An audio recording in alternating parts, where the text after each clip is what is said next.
Zakoni o ženskim pravima nikada nisu samo zakoni. Oni govore o tome ko ima moć da definiše šta sloboda znači i za koga. Žene na Balkanu su u drugoj polovini 20. veka živjele u sistemima koji su proklamovali ravnopravnost, ali su iza tih proklamacija stajali sasvim različiti motivi. Razumeti te motive znači razumeti i šta su ta prava zaista značila u svakodnevnom životu. Ostanite sa nama u nastavku. Obično kada pričamo o emancipaciji žena, negde podrazumevamo da je to bio jedinstven i linearan proces. Međutim, prateći izvore vidimo da se taj položaj, posebno na Balkanu, nije menjao istim tempom. U socijalističkim državama emancipacija je bila pre svega deo državne politike i samim time podložna državnim definicijama i uticajima. Tako je žena, na primjer u Beogradu, Sofiji ili Bukureštu, živjela u sasvim različitim stvarnostima, čak i kada su je isti zakoni formalno tretirali kao ravnopravno. Pogledajmo sada neki izvore iz tog vremena. Prvi izvor koji ćemo analizirati je Ustav iz 1946. godine i njegov član 24 u kome piše da su žene ravnopravne sa muškarcima u svim oblastima državnog, privrednog i društveno-političkog života. Za jednak rad žene imaju pravo na jednaku platu.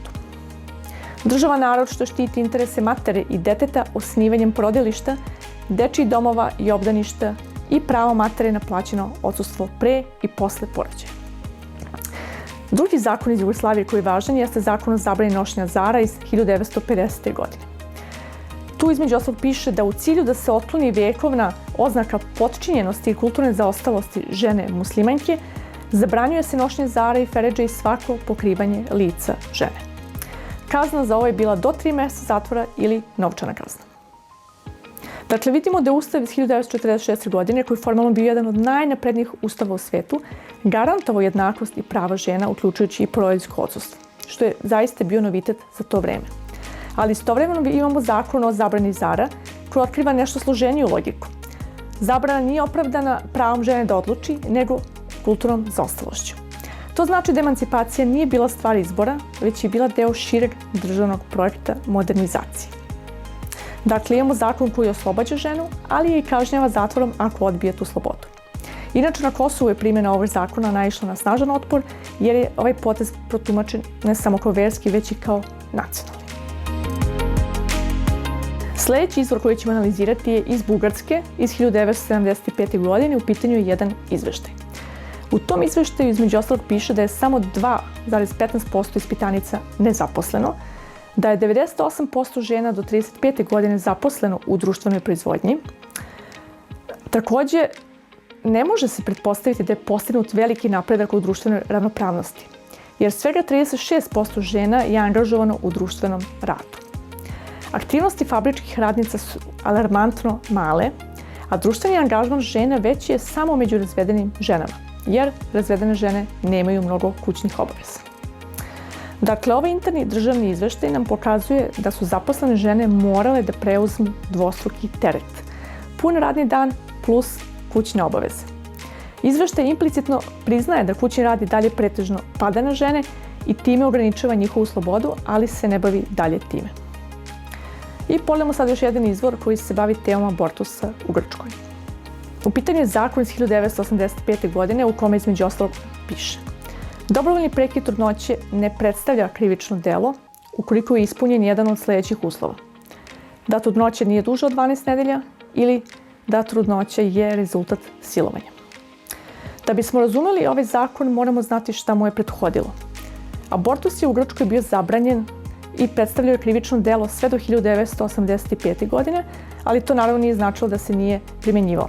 Žene su koristile abortus pod medicinskim rizicima i uz prijetnju krivičnog gonjenja. Tako da legalizacija nije stvorila novu praksu, već je samo dala zakonski okvir onome što je već odavno postojalo, i to pre svega je bio rezultat dugogodišnje borbe feminističkih organizacija, pre svega Saveza grčkih žena. Ali ovaj zakonski tekst otkriva i granice te pobede. Iako je dobijeno pravo na abortus, o njemu nije smjelo da se govori. U članu 305 je kriminalizovana promocija abortusa, čak i nakon legalizacije, i to kaznom zatvora do 2 godine. Dakle, šta nam sve ovo govori? Kroz sva 3 slučaja provlači se jedna važna poruka. Tanka je linija između prava koje štiti i prava koje kontroliše. Suština je da telo žene ostaje u različitim formama pod nadzorom države i zakonodavca.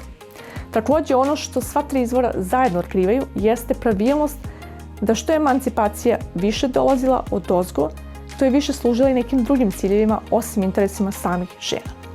Jugoslovenski ustav je tako garantao jednakost, ali u određenim okvirima. U Bugarskoj statistika je beležila punu zaposlenost, ali ne i kućni rad koji je tu zaposlenost činio manje slobodnom nego što je izgledala. Grčki zakon legalizuje abortus, ali je kriminalizovao govor o njemu. U svakom slučaju, napredak je bio stvaran, ali je u svakom od ovih slučajeva imao i ograničenje koje je počinjalo tačno tamo gde je ovo pravo zadiralo u nešto što državi ili crkvi ili patrijarhalnoj sredini nije odgovaralo.